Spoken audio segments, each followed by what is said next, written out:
Hoje a gente vai ouvir uma história sobre um lugar muito longe, lá no continente africano. Essa história vai falar sobre uma árvore chamada Baobá. O nome da história é O Coração do Baobá. A autora é Heloísa Pires Lima e as ilustrações são de Laerte Silvino. Se preparem que lá vem a história. Imagine um dia muito quente. Tem que ser daqueles muito, muito quentes. Pois bem, quer conhecer o resto da história? Então acorde a sua orelha. Ela precisa estar bem acordada. Foi isso que eu ouvi da boca de um contador, vestido com uma linda túnica bordada. Ele tinha o cabelo trançado e um olhar que prendia o dos ouvintes, igual chama de fogueira.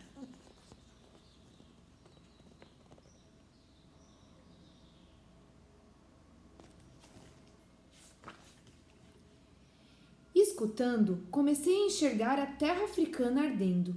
Eu podia até sentir na pele o que os animaizinhos que vivem por lá passam num dia tórrido.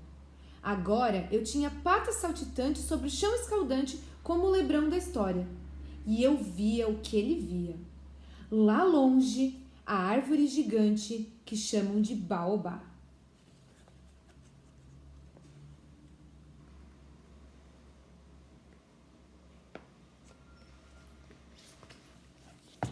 Se a árvore é enorme, imagine a sombra dela.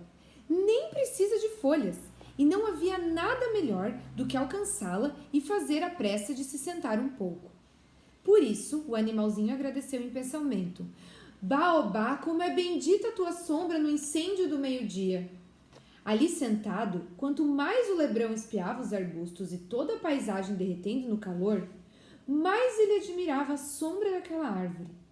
Levantando o focinho, apreciava lentamente os galhos poderosos do vegetal, que arrepiavam para fazer frente ao olhar do admirador.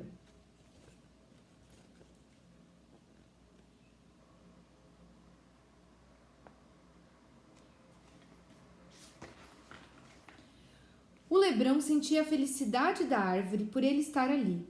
Com uma cara safada, emendou uma piscadela, passando com a língua nos lábios e então cogitou. Baobá, tua sombra é maravilhosa e ela certamente deve ser muito melhor que teu fruto. Sem querer colocar um contra o outro, mas eu acho que o alimento pendurado em teus galhos não pode superar a satisfação pela sombra que me ofereces.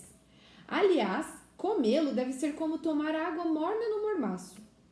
O Baobá, até então envaidecido, ficou desapontado com a dúvida do Lebrão. Tremendo de orgulho, acabou atirando um fruto no chão, e o animal apanhou, cheirou, provou e achou delicioso. Devorou inteirinho, lambeu o focinho e balançou a cabeça satisfeito. A grande árvore apenas observou, aguardando o veredito. Ansiosa, conteve até a respiração, esperando pelo comentário que veio em seguida. Grande Baobá, seu fruto não deve nada à sua sombra, e parece melhor do que o seu coração tem a oferecer. Perdoe-me a franqueza, mas o que bate dentro desse tronco deve ser mais duro que uma pedra. E essas palavras provocaram na árvore uma emoção que ela jamais havia conhecido. E seu espírito decidiu oferecer a este pequeno ser sua beleza mais secreta. Mas, minha nossa, a vontade de pôr a companhia ao medo de se deixar descobrir.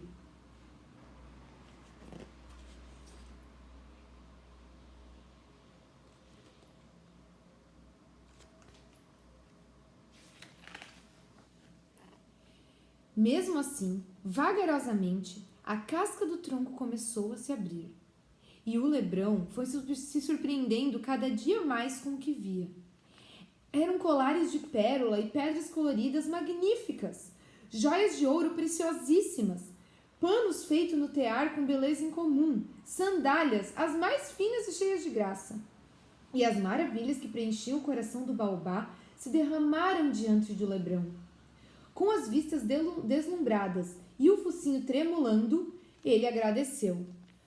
Ó grande árvore, você não é apenas a maior, mas a mais fantástica e extraordinária entre todas. Obrigado, obrigado por me deixar conhecer o fundo do teu coração, disse o Lebrão, alegre como uma criança preenchida de felicidade.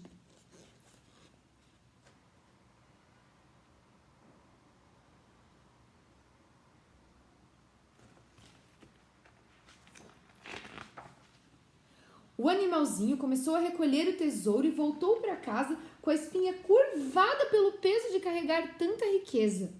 Lá chegando, a mulher do Lebrão pulou de alegria, fuçando toda aquela bela carga.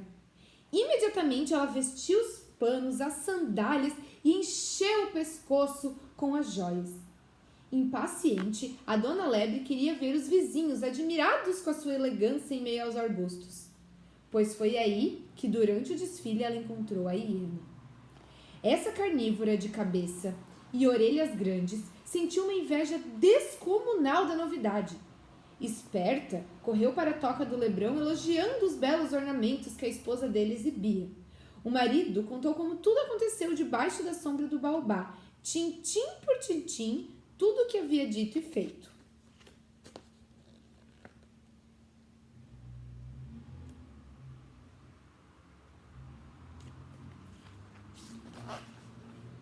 Mais que depressa, a hiena partiu, virando os olhos ávidos pelos mesmos bens, raciocinando que iria fazer o mesmo jogo do vizinho. A grande árvore, ainda com as sensações pelo que havia vivido com o Lebrão, se alegrou novamente pela chance de oferecer o frescor de sua sombra e o sabor do seu fruto e, enfim, a beleza do seu coração. Os acontecimentos se repetiram até que a casca da árvore começou a se abrir.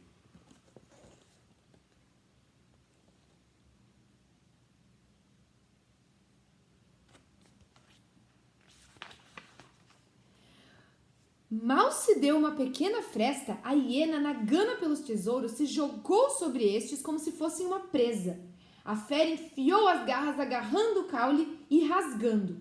Arreganhou os dentes, tentando arrancar mais depressa o que começava a aparecer. E com a mesma voracidade berrou: "Me mostre logo as tuas entranhas! Eu quero mais de ti! Até mais o fundo de tuas raízes! Eu quero tudo!"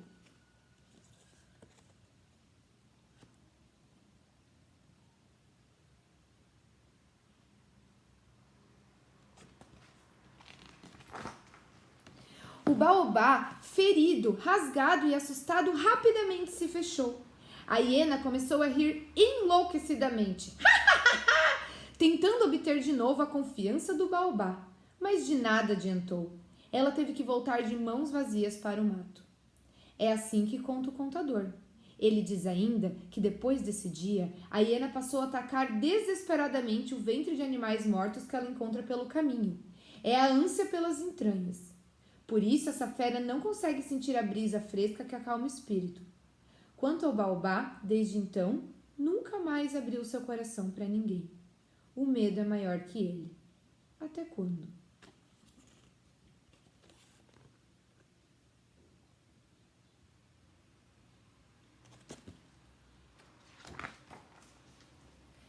A boca do contador sabia atirar perguntas para acertar o ouvinte. O mal sofrido pela árvore não teria uma parte visível e outra invisível? E qual delas seria a mais difícil de ser curada?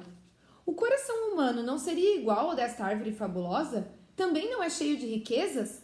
E também não se abre muito raramente?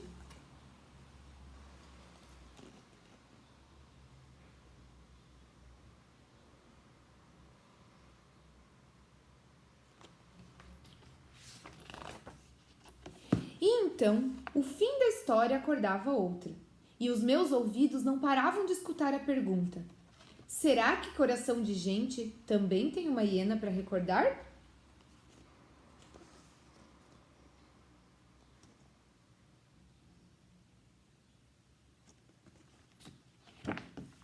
Fim.